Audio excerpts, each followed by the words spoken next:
Hello everyone, कैसे हैं आप लोग। उम्मीद करते हैं आप सब अच्छे होंगे। आज की इस वीडियो में हम पढ़ने वाले हैं क्लास 10th इंग्लिश का फर्स्ट लाइट बुक से एक पोएम जिसका नाम है द ट्रीज। ठीक है, इसके पोएट है नीचे लिखा हुआ है एड्रेनी रिच। ये एक महिला है। ठीक है, देखिए स्टार्ट करते हैं सीधे इस पोएम को। इस पोएम में हमें 3 सवालों का आंसर ढूंढना है।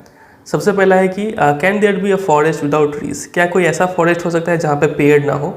तो इसका ऑब्वियस आंसर है नो, कोई ऐसा फॉरेस्ट हो ही नहीं सकता है जहाँ पे पेड़ ना हो। ठीक है, दूसरा सवाल है ये कि where are the trees in this poem. इस पोएम में ट्रीज़ का बात किया जाएगा तो वो ट्रीज़ कहाँ है अभी और वे कहाँ जाना चाह रहे हैं। ठीक है, इन 2 सवालों का आंसर ढूंढना है हमें इस पोएम में। ठीक है, चलिए स्टार्ट करते हैं डिटेल में स्टडी करना।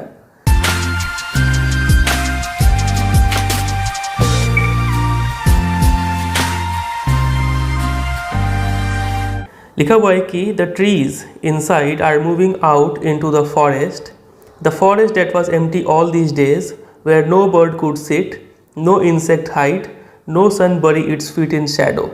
The forest that was empty all these nights will be full of trees by morning. तो यहाँ पे पोइट बोल रही है कि जो ट्रीज है इनसाइड यानी पोइट के घर में, इन द पोइट्स हाउस। ठीक है, वो पेड़ क्या कर रहे हैं, moving out into the forest. वो पेड़ घर से निकल के कहाँ जा रहे हैं, जंगल की तरफ जा रहे हैं। अब ऐसा क्या रियल में होता है क्या, तो नहीं होता है। तो यहाँ पे पोएट जो है वो अपने इमेजिनेशन को यूज़ कर रही है। ये वर्ड आप याद रखेंगे। ठीक है, पोएट यहाँ पे इमेजिन कर रही है कि जो पेड़ है, जो ट्रीज है उनके घर में, वो निकल के कहाँ जा रहे हैं, फॉरेस्ट की तरफ। ठीक है, वो फॉरेस्ट, अब इस फॉरेस्ट का कुछ फीचर्स बताया गया है। वो फॉरेस्ट जो इतने दिनों से क्या पड़ा था, खाली पड़ा था। अब फॉरेस्ट खाली क्यों पड़ा है, because of human beings. Human beings ने क्या किया है, जंगल को काट दिया है। जंगल को काटने से जो लकड़ी मिला है, वो लकड़ी से वो अपने घर को डेकोरेट कर लिए हैं। ये सब जो वर्ड हम लिख रहे हैं, सब की वर्ड है, आप याद रखेंगे। ठीक है, ह्यूमन बींग्स जंगल को कट करके जो ट्रीज़ है उससे अपने घर को डेकोरेट कर लिए हैं, और जंगल जो है वो क्या रह गया है, एम्प्टी रह गया है। तो एग्जाम में क्वेश्चन आ सकता है कि फॉरेस्ट क्यों एम्प्टी है, समझ रहे। तो ये आंसर आपको देना पड़ेगा। फिर आगे देखिए, इस फॉरेस्ट का कुछ और फीचर बताया हुआ है। सबसे पहला फीचर तो ये हो गया कि फॉरेस्ट एम्प्टी था। दूसरा फीचर ये है कि इस एम्प्टी फॉरेस्ट में कोई बर्ड बैठ नहीं सकता है ब्रांचेस पे। ठीक है, अगर पेड़ रहेगा तभी चिड़िया जाएंगी वहाँ पे, घोंसला बनाएंगी, बैठेंगी। ठीक है, लेकिन फॉरेस्ट ही नहीं है तो कोई बर्ड बैठ नहीं सकता है। ये पहला दूसरा फीचर हो गया।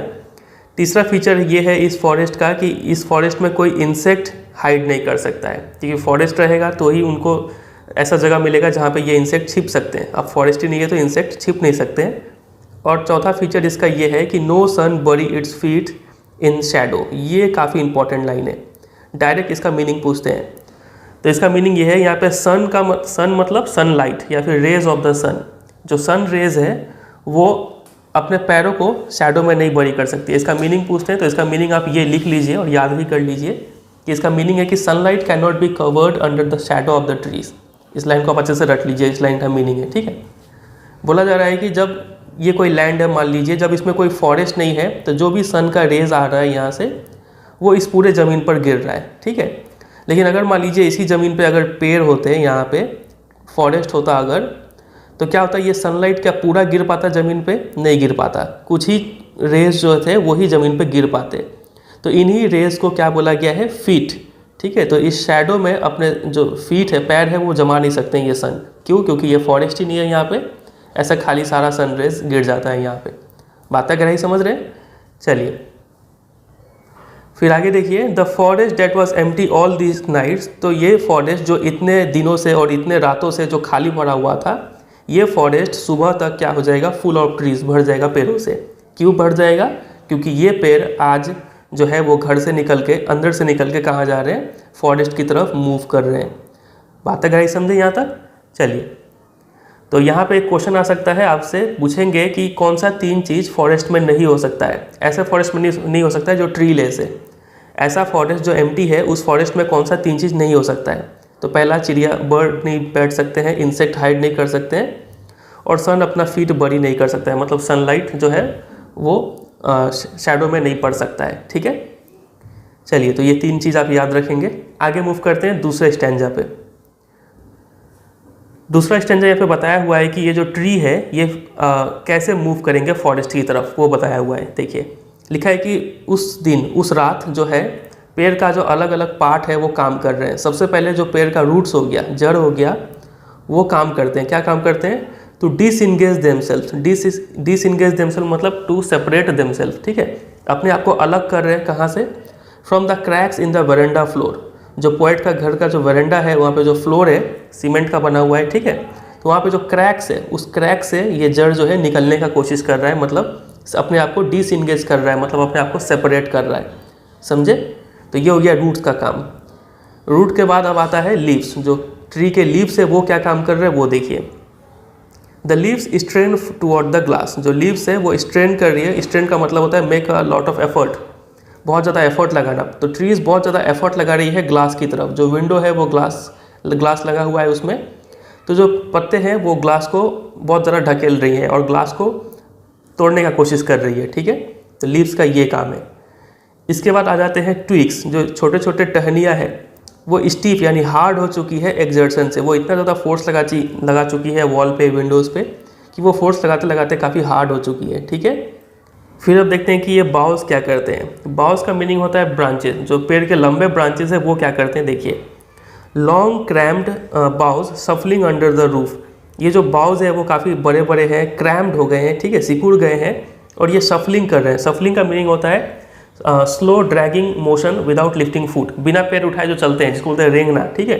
तो ये बाउल्स मानो रेंग रहे हो अंडर द रूफ, छत के अंदर।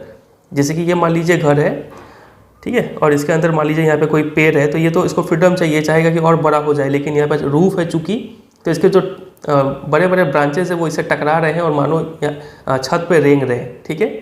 वो यहाँ पे लिखा है कि ये जो बाउल्स है वो सफलिंग कर रहे हैं under the roof like newly discharge patients half dazed moving to the clinic doors. तो ये बाउल्स को कंपेयर किया हुआ है पेशेंट से। ऐसे पेशेंट जो अभी अभी डिस्चार्ज हुए हैं, आधे होश में है और आधे बेहोश में है, ठीक है, और ये चाह रहे हैं कि ये पेशेंट जल्दी से जल्दी क्लिनिक डोर से होते हुए बाहर निकले और अपने घर पहुँचे। पेशेंट जो मरीज़ है बहुत दिन हॉस्पिटल में रहने का बाद चाहता है कि जल्दी से जल्दी अपने निकला जाए यहाँ से और घर पहुँचा जाए, ठीक है। तो वो क्या करता है, पेशेंट जल्दी से, भले ही वो आधे होश में रहता है, लेकिन वो जल्दी से क्लिनिक डोर से होते हुए अब वो अपना घर पहुँचना चाहता है। तो ठीक उसी तरह ये बाउल्स जो है, ये जो ट्री है, ट्री के बाउल्स, वो ट्री का नेचुरल घर क्या है, नेचुरल हैबिटेट क्या है उसका, तो वो है फॉरेस्ट, है कि नहीं। ट्रीज जो है वो कहाँ जाना चाह रही है, फॉरेस्ट में। तो फॉरेस्ट जाने के लिए इसको क्या करना पड़ेगा, उस रूफ से निकलना पड़ेगा, ठीक है। तो जैसे एक पेशेंट क्लिनिक डोर से जल्दबाजी से निकलता है, उसी तरीके से ये बाउल्स भी है जो रूफ से रेंगते हुए निकलना चाह रही है, ठीक है। तो यहाँ पे आप इन सब का फीचर्स याद रखिएगा कि कौन कौन क्या क्या काम कर रहा है। रूट्स का काम याद रखिएगा, ये डिसइंगेज कर रही है। लीव्स ग्लास में स्ट्रेन कर रही है, काफ़ी एफर्ट मार रही है, ठीक है, याद रखिएगा। ट्विग्स जो है स्टीफ हो गई है एक्सर्शन के साथ, और जो बाउल्स है वो रूफ में सफलिंग कर रहा है, ठीक है। और साथ ही साथ एग्जाम में ये भी क्वेश्चन पूछते हैं कि ये बाउल्स को किससे कंपेयर किया गया है, तो लाइक न्यूली डिस्चार्ज पेशेंट, इससे कंपेयर किया गया है, ठीक है। ये अच्छे से याद कर लीजिएगा। चलिए अब आ जाइए थर्ड स्टैंजा पे। इसमें लिखा हुआ है कि आई यानी poet Adrienne Rich sit inside. वो अंदर बैठी हुई है। अंदर कहाँ, अपने घर में बैठी हुई है, ठीक है। Doors open to the veranda, और उनके जो रूम के दरवाजे हैं, ठीक है, वो खुले हुए हैं वरेंडा की तरफ, समझे। राइटिंग लॉन्ग लेटर्स, वो पोएट जो है वो क्या कर रही है, वो लंबे लंबे चिट्ठियाँ लिख रही है। In which I scarcely mention the departure of the forest from the house. और इन चिट्ठियों में ये जो पोएट है वो इस बारे में नहीं लिखती है, इस बारे में कि ये जो फॉरेस्ट है वो घर से निकल के जंगल की तरफ जा रहे हैं, ठीक है। तो ये बात ये पोएट जो है वो अपने लेटर्स में नहीं लिखती है। अब ऐसा क्यों नहीं लिखती है वो, तो इसके ऊपर भी क्वेश्चन आता है कि क्या लगता है आपको क्यों नहीं लिखती है। तो इसको आपको ऐसे समझना पड़ेगा कि देखिए हम जो ह्यूमन बींग्स होते हैं, ह्यूमन बींग्स का एक नेचर होता है। वो नेचर ये होता है कि हम लोग इम्पॉर्टेंट मैटर को क्या कर देते हैं, इग्नोर कर देते हैं। Ignore, IGNORE। हम लोग इंपॉर्टेंट मैटर्स ऑफ लाइफ को इग्नोर कर देते हैं, ठीक है। तो ह्यूमन बींग्स ट्रीज का इंपॉर्टेंस जानते हुए भी, फॉरेस्ट का इंपॉर्टेंस जानते हुए भी, सिर्फ डेकोरेशन करने के लिए ट्रीज को जंगल से काट लेते हैं, ठीक है, और उनको अपना हैबिटेट से अलग कर देते हैं, ठीक है। तो ह्यूमन बींग्स जो है वो इतना इंपॉर्टेंट चीज़ को समझ नहीं पाया, ठीक है। तो इस बात को लेके हो सकता है ये पोएट जो है वो थोड़ा शर्मिंदा हो यानी वो क्या हो, एम्बैरेस्ड फील कर रही हो, ठीक है। तो ये वर्ड आप याद रखेंगे।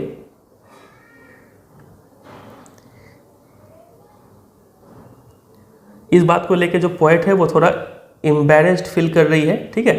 और इसी कारण वो जो है वो इस फॉरेस्ट का जो डिपार्चर है वो अपने लेटर्स में मेंशन नहीं करती है, ठीक है।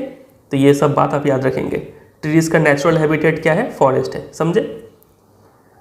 चलिए फिर आगे देखिए, द नाइट इज़ फ्रेश। अब उस नाइट को डिस्क्राइब किया हुआ है कि बोला गया कि वो रात काफ़ी फ्रेश है, हवाएं चल रही हैं, स्काई क्लियर है, ठीक है। द होल मून शाइन्स, और उस समय जो मून निकला हुआ था वो पूरा दिख रहा था, पूरा गोल मून दिख रहा था और वो चमक रहा था, ठीक है। In the sky still open, moon कहाँ पे, स्काई में है, वो पूरा खुला आसमान है। आसमान खुला क्यों है, क्योंकि वो फॉरेस्ट अभी भी एम्प्टी है, पेड़ अभी मूव कर रहे हैं वहाँ पे, ठीक है। फिर आगे देखिए, the smell of leaves and lichen still reaches like a voice into the rooms. और जो पत्तों का स्मेल है और जो लाइकन एक टाइप का काई होता है जो पेड़ में लग जाता है, आप इस इमेज को देखिए, ठीक है। इसको लाइकन बोलते हैं, जो हरा हरा चीज़ चिपका हुआ है। तो ये जो लीव्स और लाइकन का जो स्मेल है वो अभी भी रूम में आ रहा है, ठीक है, एक वॉइस की तरह, ठीक है, एक आवाज़ की तरह ये स्मेल भी रूम में आ रहा है। फिर आगे देखिए, आगे बोला गया है कि my head is full of whisper. Poet बोलती है कि मेरे सिर में पूरा आवाज़ आ रहा है, ठीक है, इन पेड़ों का। विच टुमारो विल बी साइलेंट, लेकिन कल ये आवाज़ पूरा साइलेंट हो जाएगा। क्यों, क्योंकि कल सुबह तक ये जो ट्रीज़ है वो अपने नेचुरल हैबिटेट, TREES, जो ट्रीज़ है वो अपने नेचुरल हैबिटेट में चली जाएंगी। नेचुरल हैबिटेट यानी वो अपने फॉरेस्ट में चले जाएंगी, ठीक है, जहाँ पे वो बिलोंग करती है। इसलिए कल सुबह जो है वो पूरा साइलेंट हो जाएगा, समझे। तो ये छोटे छोटे लाइन देकर क्वेश्चन पूछ सकते हैं एग्जाम में कि क्यों कल साइलेंट हो जाएगा, तो ये आंसर आपको देना पड़ेगा। लिसन, पोएट बोलती है कि सुनिए वो आवाज़, ठीक है। द ग्लास इज ब्रेकिंग, ये जो ग्लास है वो टूट रहा है। ग्लास को कौन तोड़ रहा है, यहाँ पे ग्लास को तोड़ने का काम कौन कर रहा था, तो ये जो लीव्स है वो ग्लास में प्रेशर डाल रहे थे, तो लीव्स ग्लास को तोड़ते हुए निकल रही है बाहर। The trees are stumbling forward, stumble का मीनिंग होता है फॉलिंग ओवर, ठीक है। तो ट्रीज़ को जाने का इतना जल्दबाजी है कि ट्रीज़ एक दूसरे पे गिरते हुए, ठीक है, लड़खड़ाते हुए रूम से बाहर निकल रही है और अपने फॉरेस्ट की तरफ जा रही है, ठीक है, into the night. Winds rush to meet them, और हवाएं, तेज़ हवाएं चलते हुए आ रही है, मानो वो ये हवाओं को भी किससे मिलना है, इन ट्रीज से मिलना है, ठीक है। The moon is broken like a mirror. अब वो मून जो इस थर्ड स्टैंजा में डिस्क्राइब किया गया था कि ये मून क्या है, पूरा फुल मून, होल मून दिख रहा था, शाइन कर रहा था। अब ये मून जो है वो क्या हो चुका है, टूट चुका है, ब्रोकन हो चुका है, ठीक है, एक शीशे की तरह। अब आप सोचेंगे मून कैसे टूट सकता है, तो देखिए, जब ये लैंड ओपन था तो यहाँ पे कोई फॉरेस्ट नहीं था, ठीक है, एम्प्टी था। तो यहाँ पे जो मून दिख रहा था वो पूरा क्लियर दिख रहा था। लेकिन अब क्या हुआ कि इसी लैंड में अब ट्रीज़ आ चुके हैं, ठीक है, ओक ट्रीज़ हो गया, और भी अलग अलग टाइप के ट्रीज़ आ चुके हैं। अब इस मून को अगर आप यहाँ से देखेंगे खड़े होकर, तो क्या आपको ये पूरा मून दिखेगा, नहीं, आपको पत्तों से ऐसे बिखरा हुआ मून दिखेगा। आप इस इमेज में देख सकते हैं, ऐसा मून दिखेगा आपको, ठीक है। तो इसी रीजन से यहाँ पे मून को बोला गया कि मून जो है वो ब्रोकन है, ठीक है, एक शीशे की तरह, ठीक है। Its pieces flash now in the crown of the tallest oak. जो सबसे लंबा ट्री है ओक ट्री, उसके क्राउन में, मतलब उसके पत्तों से छन के उसके छोटे छोटे टुकड़े दिख रहे हैं मून के।